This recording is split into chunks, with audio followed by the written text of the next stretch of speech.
Welcome to the series on chaos destruction. In this video, we'll be covering how to use kinematic bodies to control your destruction.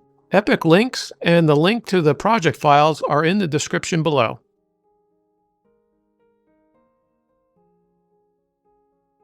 In chaos physics, there are three main physics states: static, kinematic, and dynamic. Static is a state where an object doesn't move at all and has infinite mass.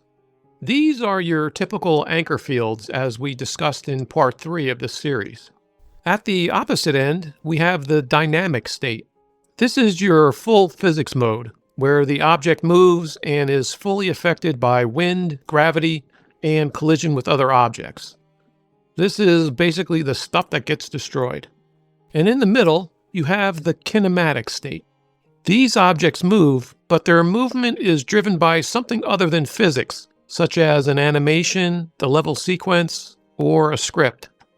A kinematic object will push dynamic objects out of its way with infinite force, but it will not be pushed back, slowed down, or pulled by gravity. The typical use case is a wrecking ball. You want your wrecking ball to crash through all dynamic objects, but at the same time, you don't want it bouncing off anything either. Objects set to a kinematic state, commonly referred to as kinematic bodies, are also helpful in controlling your destruction. These were used heavily in the Matrix Awakens demo to control the bridge collapse. Let me show you what I mean. In this scene, I have a simple bridge that I made, and I converted it to a geometry collection and fractured it. In the center, I have an internal strain force being applied. Let's run the simulation to see how it looks. As expected, our entire roadway fractures and comes crashing down all at once, just like our pillars in the previous videos in this series. But real bridge roadways typically don't collapse like that. Usually they're made up of an internal structure of rebar, so they tend to bow or buckle downward as they collapse. Since our roadway fractures in the center, we would expect both sides of the road to collapse in this bowing pattern. This is where adding kinematic bodies to our roadway can help us out with that. You can see this play out in the Matrix Awakens case study video. Those colorful objects under the bridge are kinematic bodies that they created and placed under the section of the bridge where they want to control the collapse. By animating these kinematic bodies after the roadway has been fractured, they can control how the fractured road pieces fall to the ground, thus imparting that bow effect to the roadway. Obviously, they are hidden in-game and don't show in the simulation. It's like having a set of hands gently lowering the fractured roadway to the ground. Let's try to replicate that same effect with our roadway.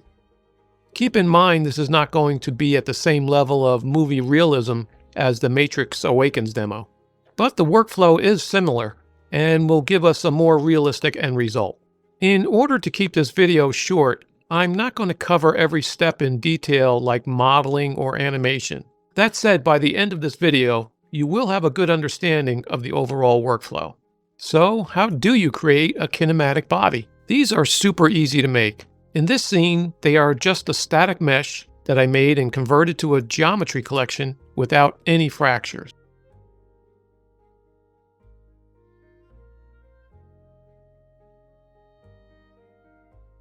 The important part is that in the Details panel, you set Object Type to Kinematic. That's it. It's done and ready to be placed in our scene. The material you apply doesn't matter. I chose a similar look as Epic had done, and I suspect they did this just so they stand out in the viewport and are clearly not part of the rendered bridge itself.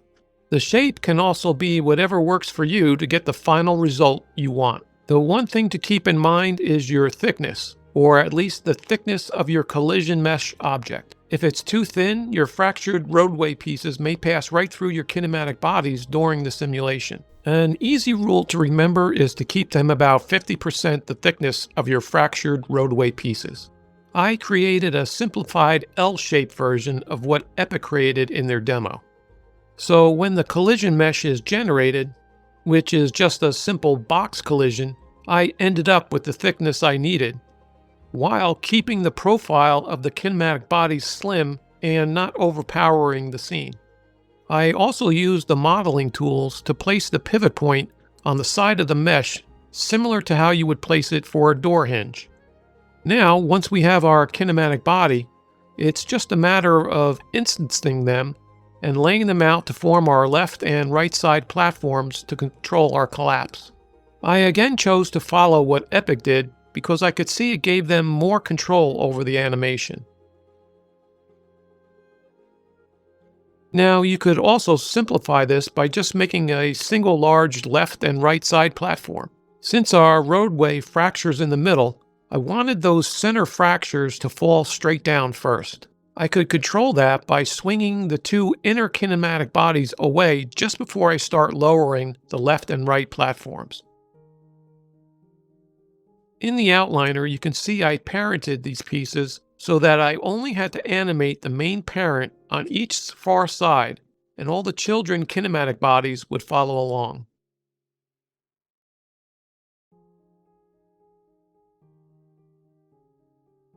You parent them just by dragging each piece on top of the next one, moving from the center kinematic body to the outer kinematic body, and repeating for the other side.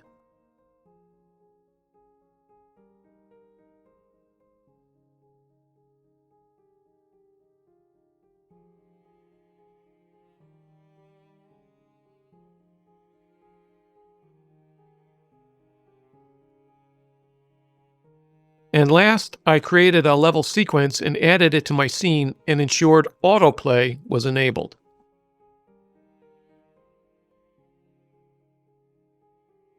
I added the parent kinematic bodies to the level sequence, along with the two inner kinematic bodies that I wanted to swing away. Finally, I added my internal strain master field to the level sequence so that I could trigger when it gets fired. So let's briefly go over the final level sequence contents. We have the internal strain master field that I have keyframed to fire off at about 1/2 second into the animation. Refer to my Recording Chaos and Niagara Sim Caches Together video on how to do that. Next, we have the keyframes for the left and right center kinematic bodies to swing away right after the internal strain is triggered, so that the center fractures start falling straight down before the roadway starts to buckle. Finally, we have the keyframes for the parent left and right kinematic bodies to start rotating downward right after the center kinematic bodies have moved out of the way, thus giving us the downward bowing effect we were looking for as it gently lowers the fractured pieces to the ground.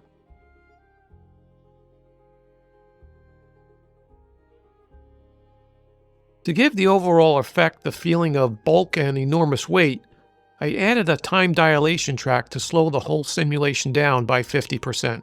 Now, I will admit it took some time and trial and error tweaking to get the keyframing timing just right. It's not hard to do, but it's not a simple drag and drop process either. Let's hide the kinematic bodies from gameplay by selecting them all in the Details panel and search for Game and enable Actor Hidden in Game. In order to keep the ends of the roadway from collapsing, in fracture mode, I selected those bones and set them to static.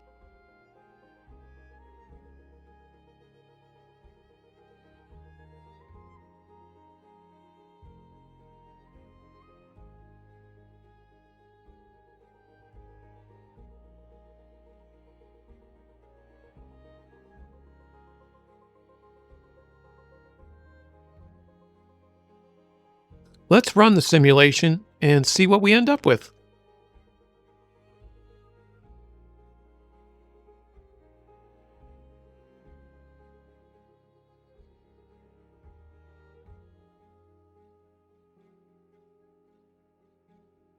And just for fun, Let's see how the simulation looks from the driver's perspective.